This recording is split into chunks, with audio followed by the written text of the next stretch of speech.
All right, so I think we are live. Okay. Um, Let me check just the quick mic. We're going to answer some questions.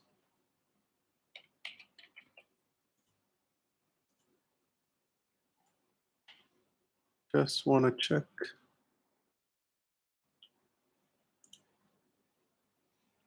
Yeah. So we have some questions from the Discord channel, and we're going to try to answer some of them quickly before we see the event, right?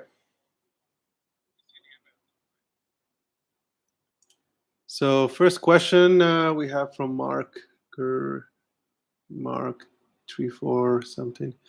Um, which which part of the event are you most excited for?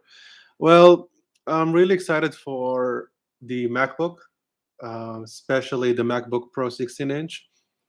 I have the M1 MacBook Air, and I'm still looking forward to the promotion to do some gaming on the side, but as well like do some motion graphic design and all this kind of stuff that you benefit from high refresh rate. I'm using like a 144 hertz monitor now, and it's really interesting because when you are used to higher refresh rate, it's really hard to come back. So I'm really looking forward to promotion. And what else? Yeah, SD card reader. So that would be really helpful because sometimes when I edit my videos from my SD card reader, um, especially on the M1 Air, the M1 MacBook Air, like sometimes the speed will be very low, especially if the USB-C hub will overheat, and that's a big problem. So if they have an integrated SD card reader, I think it's going to solve a lot of these problems with USB-C hubs. I mean, even the M1 Mac Mini had a lot of problems with USB-C hubs, so at least that would be helpful. And Touch ID would be also nice to have. So I'm looking forward for it. What else? So the MacBook Pro, oh, the iMac Pro would be a nice addition, but I already have my setup here, so I don't really need another iMac. So yeah, I'm looking forward to having just the MacBook Pro for work, especially now that after lockdown we can go outside and work and stuff. So I'm really looking forward to that. Yeah. Let's see more questions. If you got uh, guys on YouTube, if you have more questions, you can just post them on the chat. Okay, let's move on.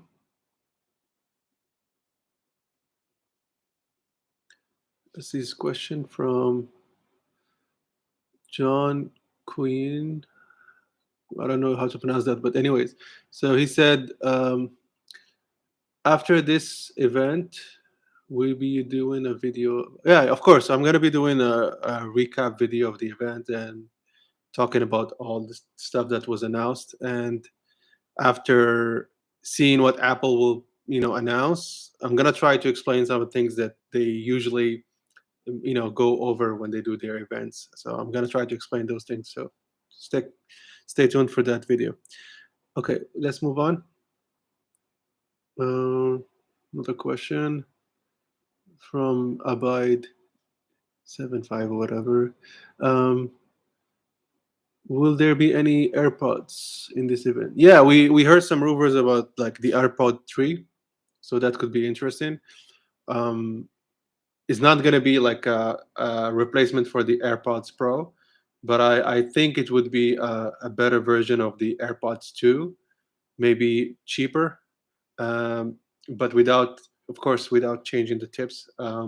Because if they make it really good in terms of the production quality, that would help a lot with some of the issues we had before.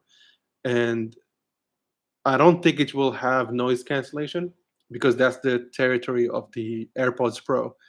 And yeah, I think it's going to be a better version of the AirPods 2 with maybe a cheaper price, but nothing really crazy. Like it's not going to be the next AirPod Pro. So Apple always, sticks to their guns, and they always like keep things separated. So you have the AirPods and you have the AirPods Pro, and they don't try to kind of mix features between them.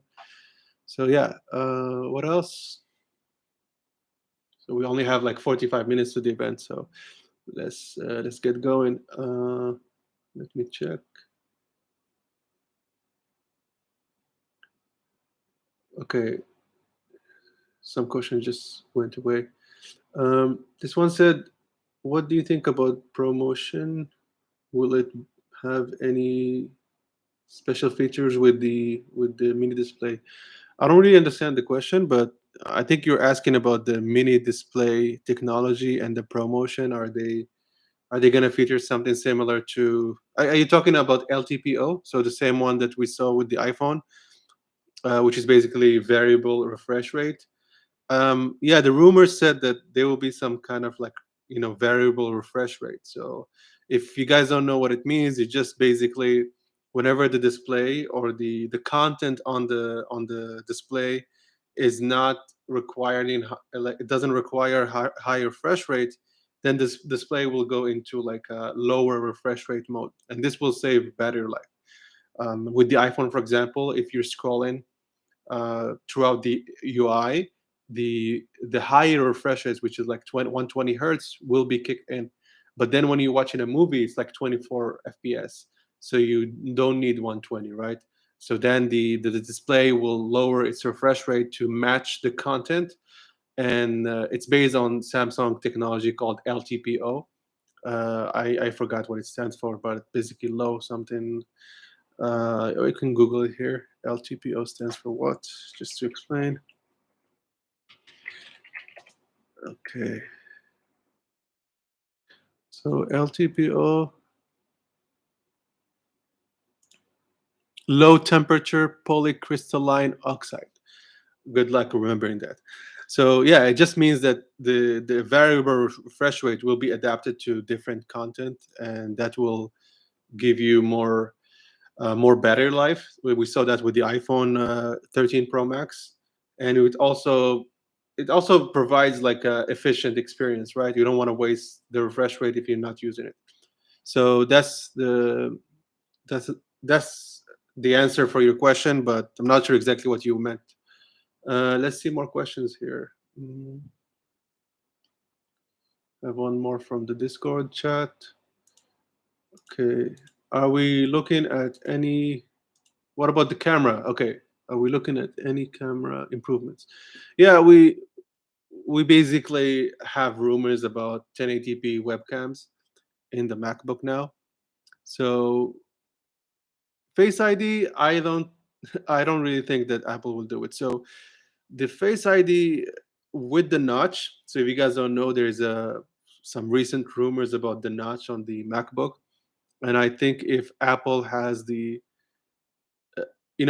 puts the notch without Face ID, and if they don't really do a good job with it, we're gonna have a repeat of the of the touch bar. So it's gonna be a gimmicky looking device without any functional part of it. So if we have the notch on the MacBook and Apple doesn't really do a good job of like hiding, the notch within the menu bar, I think, yeah, I think that we will have a hard time using. I mean, think about the iPhone 10, right, when it came out. So we had a problem first with the perception of. I mean, the design itself was nice, but a lot of people complained about the UI, and a lot of elements did not really use the space around the notch, and that was really weird. So I'm not sure exactly why Apple went this way, like just for the bezels. I mean, you can still have like, I mean, maybe I don't know, 5 millimeter or 4 millimeter like bezels on the top and still be looking sleek and nice. So I'm not sure exactly what they were trying to do, but let's see. These are still rumors, and every Apple event we have all this kind of stuff repeat itself, where people say something like this, and we have to go back and check, and most of them are not really true. Um, But it seems that Apple is moving towards like slimmer bezels, and of course there's a camera on top, right? So that's where the webcam is. So if you're always going for slimmer bezels, there will always be this problem of like, how slim can it be, and what will you do with the camera? Because if you want a better camera, as we saw with smartphones, the sensor has to be bigger, right? So which means that the housing of the camera will be a little bit thicker, and at the same time you're trying to have like less bezels. So there's this kind of like paradoxal, goal. Having better camera quality means that you will have a bigger camera sensor. At the same time, you're looking for less bezels, which means that that will create a notch, right? It's like physics. Um, Unless Apple will work for the future on some technology like under display cameras, which now other Android phones are doing, maybe the notch will stay for a while. So it's same with the iPhone, right? So we still have a notch, and I don't think it's gonna go away soon. So yeah, the notch is a bit. I have mixed feeling about it, right? So I don't know how to feel about it unless I see it in front of me. It's like kind of those things like the iPhone. Like the first time you try it, like it's weird, right? Especially if you come from a Samsung or from another Android phone with slim bezels and no notch. It's really hard to experience it at first, but then if you use it like for 5 days or even like 1 or 2 weeks, you just get used to it, and then you're over it. And like many people now, nobody talks about the notch on the iPhone anymore. So I'm not sure about the MacBook, but let's see. Apple is usually good at being consistent when it comes to design. So if they can implement some features around the notch, especially on the menu bar on macOS. So usually, like on the menu bar, like I see it here, the center area is not used, right? So there's nothing there. So I have here all the apps with their icons and stuff, like CPU performance, the temperature, clean my Mac is here, and we have the time, of course, we have Wi-Fi, all this kind of stuff. And then on the other side, on the left side, you have your menu, right? And the middle is always not used. I'm not sure how Apple will actually circumvent that, because the notch will be black, right? And the menu bar was always transparent. So how are they gonna like will they put a dark menu bar? I don't know, maybe, but because the only way to hide the notch is when you put like dark wallpaper. For example, on the iPhone when it first came out, people were complaining it's kind of like misleading marketing, especially on the website, that if you have a dark element or a black background on next to the notch, then it just disappears, it blends. So with macOS, the menu bar was always transparent or white. So how are they going to implement that? I'm not sure. So the only way, like for example, to not see the notch would be to have a dark or black menu bar. But if you switch to a different color or different transparency level, then the notch will be visible. I'm not sure. Let's see. So we're just speculating here. We're talking about something that's not even true yet. So let's wait and see. What else? Okay, let me see some other questions from Discord. Okay, let me see the first one. Oh, you guys are writing a lot. Okay. What about the? Okay, so this is an answer to what I just said. So somebody said that maybe they can put something in macOS to have a full screen. Okay, I'm I'm not sure if you saw this, but there was some rumors on Twitter that in macOS in macOS Monterey, there is an option for full screen similar to what we have on the iPhone, or like when you go full screen, you can hide the notch. and the other areas around the notch just becomes black. So you lose all that section that the notch is taking, all over the, I mean, all over the horizontal line. So you lose all of that, and it becomes just black.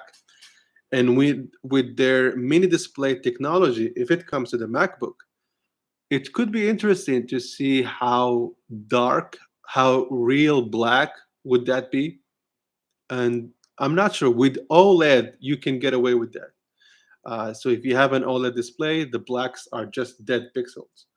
So if you have this kind of option of putting the full screen, and the notch area just becomes dark all over that section, you lose a bit of the display height. Um, it's okay, because then it looks like there's nothing there. There's no pixels, so it looks just part of the display. But if it's mini display LEDs, it's still based on LCD. They can get it as close as they can, like they did with the XD, with the XDR, with the display XDR, but it's still gonna look grayish, not really black. So I'm not sure how they can implement that, because imagine, like, yeah, it's something that you can see maybe on your MacBook or on your iMac. If you're playing a movie and there's some black bars, like most movies have, then you can see those kind of like grayish areas. With movies, you don't really mind it, right? Because you know it's a movie. You just focus on the content in the middle. But with an OS like Mac OS, if you have that black area that is not really black, kind of grayish, it might, I don't know, it might disturb you. So it depends. I'm not sure what Apple would do, but like again, we're just like talking about rumors here, so nothing is concrete. Okay, let's move on. Have more questions here. Um, okay, Discord question from Black River. Okay, you guys have some funny usernames. Um, can you tell us about your experience with the M1 MacBook Air and Hackintosh? Okay, that video was interesting because I compared the M1 MacBook Air, the M1 Mac Mini, and the Hackintosh in terms of performance. You can check it on the channel if you didn't already, and that was interesting because at least for me, I kind of realized that there's some like programs and some like tasks that the Hackintosh with Intel Core i9 9900K would really work well compared to the M1. But some other stuff, the M1 beats the Hackintosh. When it comes to GPU performance, like pure GPU performance, of course, the Hackintosh was always winning. So it depends on the workflow. So I don't like those kind of answers of like one size fits all. This is best for everyone. It's always about what you're doing with it and what's your workflow, what you're trying to achieve with it.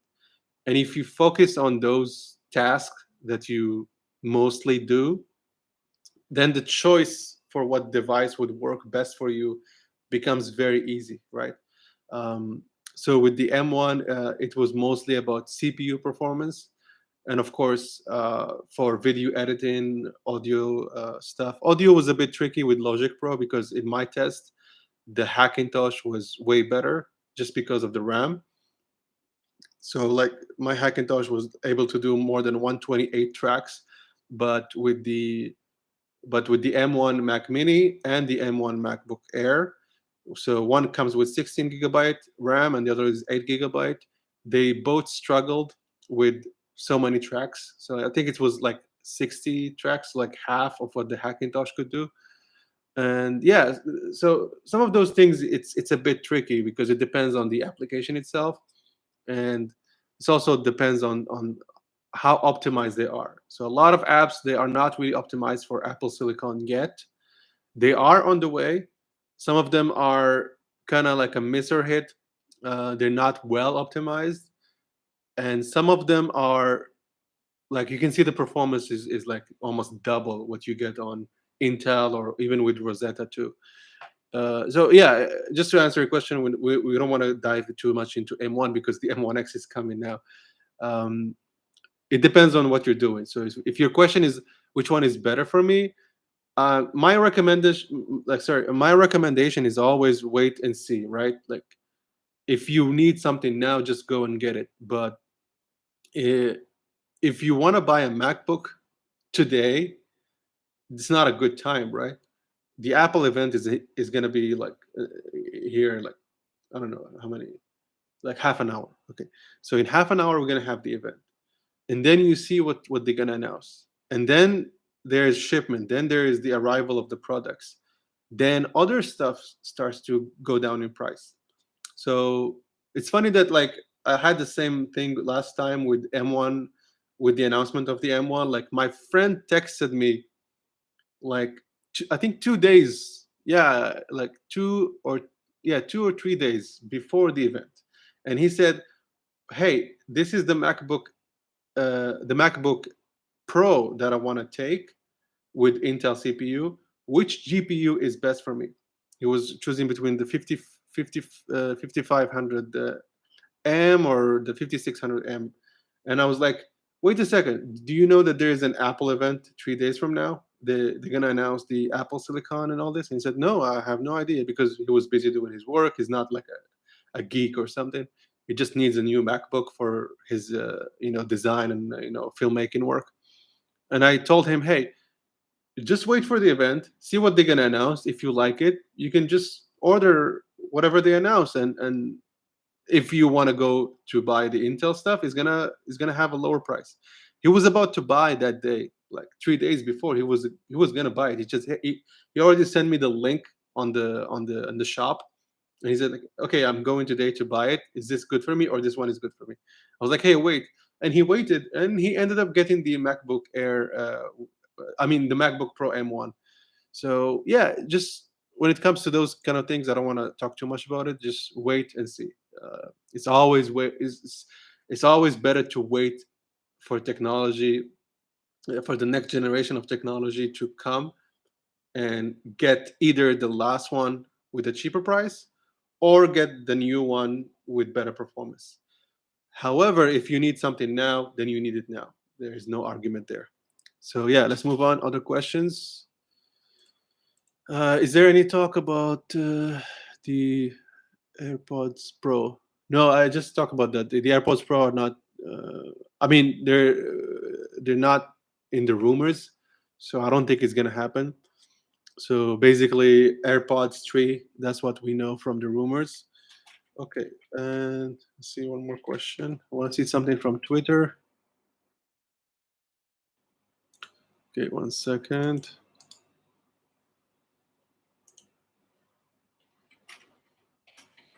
I need to log in here. Yeah. I'm really excited for this event, to be honest with you guys. Like, I've been looking forward to the M1X, especially because of the GPU. I really want to see what they will do with the GPU. We already know that the M1 has great performance when it comes to CPU, but the GPU was always tricky, because if they will ditch completely AMD, and AMD is already doing great thing with their GPU side, how how are they going to fill that gap, right? So they ditched Intel.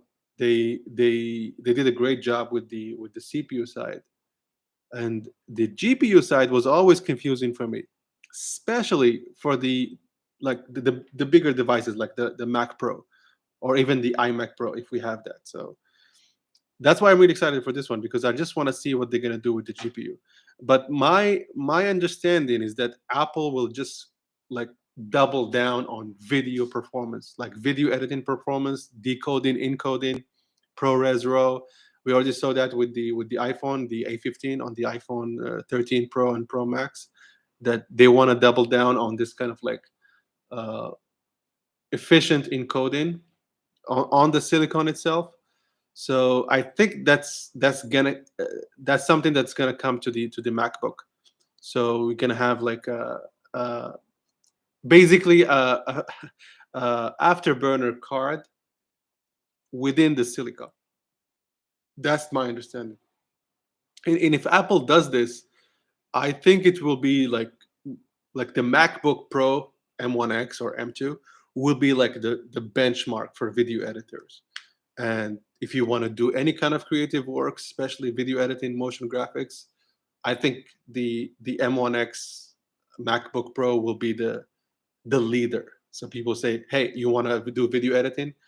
The MacBook Pro. There is no discussion there. There is no like Dell XPS or whatever because of the silicon. So it would be interesting to see if they go this way, because when it comes to GPU performance, Apple has been doubling down since, I think, since they introduced Metal, to make the video encoding and decoding as efficient as they can. Even with Intel, they try to make it really work, you know, more efficiently. So I think their idea now with the M1X would be to double down on video editing and 3D design, of course, 3D design, motion graphics, all this kind of stuff, especially with motion, Final Cut. But when it comes to gaming, that's my question. That's the interesting thing, because if you had the MacBook Pro from last year with the 5500M, whatever, you could still like use Boot Camp and play games. Like you can play Warzone, you can play Battlefield. But with the M1 or the M1X, gaming was just, yeah, it was okay, but just you have Apple Arcade, which is not really like a hardcore platform. It's in the name, right? It's Apple Arcade. Um, so that would be interesting to see, because a lot, I know, like I'm a gamer, so I don't want to count myself in this comparison, but I know other friends who are not like geeks and nerds, whatever. They do their work on the MacBook, Intel MacBook, and sometimes they game on Bootcamp. So sometimes they play PUBG, they play Dota 2 on their MacBooks using Bootcamp. So they're not really like, hardcore users when it comes to technology, but they still wanna game sometimes. Gaming on Mac was always bad. I'm not gonna lie. So if you are a hardcore MacBook gamer, I'm sorry to say this, but gaming on Mac sucks. They did some great stuff with the Apple Arcade, but then again, it's just arcadey game, right? Um, Linux actually is doing a great job with gaming, and I wish Apple went that way. So I'm not sure what their strategy when it comes to GPU performance and gaming. Linux is actually now getting so close to Windows, like within like 20%, even 10% performance difference. It's closer to Windows, but not really there yet. Uh, so I'm not sure what Apple is trying to do when it comes to gaming. Are they gonna just double down on Apple Arcade, and we will not see any kind of optimization for other games? I'm not sure, but it remains to be seen, right? So when they moved from Intel, and maybe now they're gonna move from AMD, um, the idea was always about control and also efficiency. So the M1 is very efficient. My Hackintosh here is using a lot of energy to do the same work that the M1 would do. But when I want a game, for example, I just boot into Windows and I have great performance in gaming. I don't have to worry about like performance when it comes to GPU side. So I'm just waiting to see what Apple would do. But I'm really excited. So don't get me wrong. I'm really excited to see the GPU side of the M1X. The M1, when it first came, I was excited for the CPU side because we did not have any idea what they're gonna do. The rumors said it's gonna be based on the A14 from the iPhone, but we didn't have any like real like idea about what's gonna happen. But now it's the time for the GPU. I want to see what they will do with the GPU. Okay, I think talk too much about that. Let's move on. See more questions here. Yeah, there's somebody talking about the MacBook Pro 14-inch. Okay, yeah. So they will have 14-inch and 16-inch. I would definitely go for the 16-inch because I'm a big screen guy, and I would love to see them having slimmer bezels. That's the notch idea, right? But also for the 14-inch, I would like to, or even the 16-inch, I would like them to keep the same chassis of the 15-inch, but with slimmer bezel, then it becomes 16 or 14-inch. So it would be like 13-inch chassis for 14-inch and 15-inch chassis for the 16-inch. So this way, it's not a bigger device; it's the same size as the 15-inch, but with bigger display. That would be really nice. What else we have here? Yeah, somebody said M1X. Do we know about the cores? Yeah, we it's gonna be 10 cores. 10 cores for the M1X. I'm not sure if they're gonna have more cores, but here's the thing: like with the Apple Silicon now, it's usually like one size in terms of the CPU that fits all of them. So like you have M1, and then there's the GPU side, like with the Mac Mini or the MacBook Air, you get 7 GPU or 8 GPUs, 8 core GPUs, and then there's the RAM and the storage. So it's much simpler when it comes to choosing your configuration. Not like before with Intel, where you had a lot of things that you can like match. For example, you can have Core i7 with 16 gigabyte of RAM and like a Vega GPU, for example. Or you can change Core i9, more RAM, less RAM, maybe no GPU, like no dedicated GPU. So it's that was before, but now it's much simpler. It's much simpler. It's much unified. M1, you can find it on the same M1. You can find it on the iPad Pro, MacBook Air, MacBook Pro, iMac, Mac Mini. You see the same chip, just with slight variation or maybe a fan in there. So that's what's interesting now about choosing Apple, like Apple or Mac products, is it's much easier to get what you want. And I really like that because remember with Intel, when you want to upgrade from like I remember Core i7 to Core i9, it was like I don't know 300 or 400 or more upgrade or something. Yeah, it was very expensive to kind of upgrade stuff. But now you can just focus on maybe storage, RAM, and the CPU. You don't have to worry about it. Or let's not call it a CPU because it's not a CPU. It's an SoC. It's a system on a chip. You would not worry about that because it's the same across the board. Maybe the GPU in this case will have two options: 16 core or 32 core. But across the board, you will get really good performance. That's really what I like about the Apple Silicon, because it simplified things. Because before, you can have two MacBook Pros of the same generation, but the performance will be very different because one is like Core i5 or Core i9 or Core i7. It was a lot of mess, and I like the way they're doing it now. So that's yeah, that's what I like. Let's move on. So the next question from Lappy Guy, okay, whatever your name, about Touch Bar. Okay, we don't have any information about Touch Bar except that it's gonna go away. And good riddance. I never liked the Touch Bar. It was always annoying and never worked when I wanted to work. It was a gimmick, I believe. And if they actually remove the Touch Bar, I would be very happy. So no, no lost sleep about that. So Touch Bar is gonna go away. I would love that.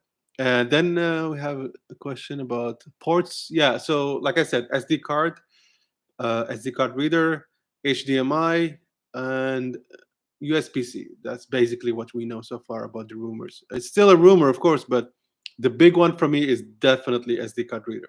Like I said in my previous video, I don't really care much about HDMI, just because most monitors now they either come with they actually come with both, like USB-C. Sorry, I mean they either come with USB-C or definitely DisplayPort. So, and of course HDMI, but USB-C or DisplayPort, you don't need to worry about HDMI.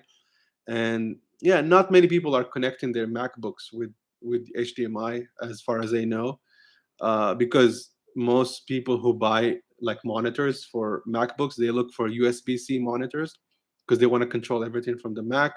They want to charge it as well. So yeah, could be nice if they have it, but for me, definitely the big one is SD card reader, because sometimes I forget my hub and I just I just lose it. Like I lose my mind because yeah, like if you forgot the hub and or the hub doesn't work sometimes, you cannot do work, especially if you're outside. So definitely SD card reader, and it's still today one of the most used professional ports, if you want to call it that. So SD card reader, if you're doing any creative work, it's a must. And even with cameras now, they come with USB-C. But I know a lot of friends who are professional filmmakers. That's their career or job, and they use SD cards all the time. So that's a big one for me. SD card reader. Let's go. Okay, we have more questions here. MagSafe, yeah, MagSafe was okay. The question is, will they do the same as the iMac for MagSafe? Yeah, that's the rumor, right? So the rumor is that they're gonna have the same technology that they use for MagSafe on the iMac, especially with the charger. We could have an adapter that has the the Ethernet port within the adapter, not on the MacBook, because some rumors, or not rumors, it's a report that said that like some orders for MacBook chargers are being delayed or even canceled, which usually means that Apple is working on new chargers or new packages. So that would be really nice. MagSafe, I'm all for it. And if they do it the same way they did it with the iMac, that would be even better, because I don't know if you guys tried it, but the iMac MagSafe is really nice. It's so satisfying to have that click. Okay, and someone else is asking about Face ID. Okay, I already answered this in the beginning of this stream, but Face ID, we could have it, but I'm not sure that they're gonna do it this year, because there's a stronger rumor about Touch ID, and I don't think Apple will put them both, Touch ID and Face ID, on the same device. So that would be great to have both, right? Um, but Apple, as far as I know, that doesn't do it this way. They don't try to confuse their consumers. So that would be something that you see from Microsoft on the Surface. You could maybe use touch. You can use your fingerprint. You can use Windows Hello or other like Windows devices. They try to give you more options.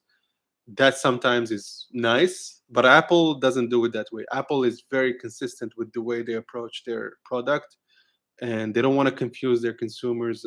Like you can use Touch ID or you can use Face ID, because they want to make it simple. This is the solution. Use one of them and make it easier for people. So it's always about making things simple.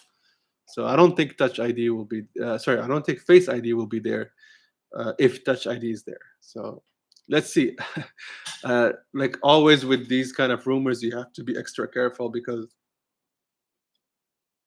rumors are all usually based on leaks in maybe factories or other places, and sometimes like rumors can have this kind of elements of truth to them. But if you look at their consistency, they're not really holding. And sometimes it's because of the rumors come from different people. So like it's like the idea of a rumor, right? So it's like one guy says something to someone, and then this guy changes the idea and then tells it to someone else, and along those lines the original like rumor is like something different. So take it with a grain of salt, and we will see it in the event in like 10 minutes. So just stay tuned. Don't worry about it too much now. Okay, what else we have here? Yeah, 10 minutes and we're gonna finish this stream, because we have to watch the event, guys. Um, the question is about mini LED. Yes, there is a rumor about mini LED display that could be really nice. I think it's gonna happen, because they already did this with the iPad Pro. So they have the technology when it comes to the size of the display. If you guys didn't know this before, but like sometimes with display technologies, it's really hard to scale it up. Like sometimes technology, when it comes to like phones or smartphones, it's easy to make it on a smaller scale, but like sometimes like for monitors and stuff, they're always behind, right? Because it's about wafers, it's about all this kind of stuff that when it comes to manufacturing, um, it's not just like scale it up and it's gonna work. And a lot of companies they struggle with this when it comes to having consistency across their products. Apple did wait for, especially for the iPhone last year. Remember, like the iPhone 12 Pro was supposed to come with ProMotion, but it didn't because of some manufacturing issues. Um, so once the technology is there for that size, because the iPad Pro, the 12.9, is a big device. It's not an iPhone, right? So 12.9, it's closer to 14-inch or 16-inch than it is to the iPhone. So what I'm trying to say is that the idea of like mini LED, it doesn't sound too crazy for me. It actually makes sense that it would come this year. But if it didn't, it's definitely coming next year. I mean, especially for something like ProMotion, Apple I think is trying to separate the Pro line. So that's the iPhone Pro, as the iPhone 13 Pro, the iPad Pro, and the MacBook Pro. The separation will be definitely 120 hertz ProMotion. They did it with the iPhone, they did it with the iPad even before the iPhone, and now they're gonna do it with the MacBook. I see it this way. So definitely we're gonna have ProMotion this year, maybe 80% sure, 20% next year. Okay, let's move on to something else from Discord. We have a lot of questions from Discord. Sorry, guys. I'm just bouncing back from Discord, Twitter, and just want to answer all your questions before the event starts in 8 minutes. 8 minutes, guys. I'm so excited. I'm really looking forward to what they're gonna do. Um, Next question from Event Quarky. Okay, whatever. Guys, you have some really funny names. Okay. Will there be any M1? What is it? Will there be any M1X chip that could do what the 5700 XT could do? Okay, so you're trying to compare the M1X with the 5700 XT. Yeah, I saw some articles saying that the rumored M1X with 32 core will be more powerful than the 5700 XT that you can find on the iMac. That would be really nice. I mean, imagine having the power of a 5700 XT that comes with the iMac on your MacBook Pro and doing even better. Um, I'm definitely gonna buy that one. I mean, because like I said, I have the M1 MacBook Air. I'm gonna sell it soon, actually, and I was waiting for the 16-inch. Like you guys don't know, like I've been waiting for almost like I don't know 4 years. I've been waiting to get the 16-inch before it was launched. But when it was launched, I was disappointed because of the performance problems with the i9 and all this kind of stuff. And then I was waiting, the debacle with the butterfly keyboards, all this stuff. So I was always waiting. And that's the problem sometimes if you know too much about technology and you always follow this stuff. You always like, oh, there's a rumor about this coming next year. Okay, let me wait and let me wait. Because you always want to get the best, and I don't have a lot of money to spend all the time. Just get everything every year. Like I'm not that kind of guy. So I'm always calculating like the best option for me. And I've been waiting for this one for a long time. So I'm so excited. I'm really excited for it. The only thing that might disappoint me or might really make me feel weird about it is the notch. Like somebody said here, like, do you really think that Apple would make a notch for the MacBook? And they did not do it for the iPad. Oh, look, it's not about the iPad or the MacBook. It's just Apple is Apple is always trying to get something across the board that is consistent when it comes to design. And if they did something for the iPhone and they considered it would work for the MacBook, they would go for it. And I would not be surprised if the iMac Pro. So okay, if the MacBook Pro comes with a notch, I would not be surprised if the iMac Pro will come with a notch. That's how Apple works. They try to be consistent. No matter how you hate on them, they are very consistent when it comes to their decisions about what to implement in products and how they can scale that across the board of their gadgets and whatever they sell. So I think if the notch comes to the MacBook Pro, we're going to see it on the iMac Pro. And it will be like a feature that separates them. Um, the MacBook Air, like the next MacBook Air, might get the notch as well. But yeah, it's always something that separates the products. And just to finish this thought, and we can go with the event to see it. I think that this year will be very interesting to see what Apple will do with the the M1X when it comes to the GPU. So I'm looking forward to see in 2 minutes, and what they're gonna do uh, with the ProMotion display, um, and also SD card reader ports. So and the touch bar. So if they remove the touch bar, so those are the main things that I'm really looking forward to see in this event. When it comes to AirPods, iMac, yeah, I'm really excited. But I'm not gonna lie, the most exciting thing for me is definitely the MacBook Pro 16-inch. So when I see that, I'm gonna scream like, oh, that's it! I want to see it. So yeah, guys, thank you for watching. The event is gonna start in like 2 minutes, and let's go for it. So cheers, thanks for joining, and see you guys.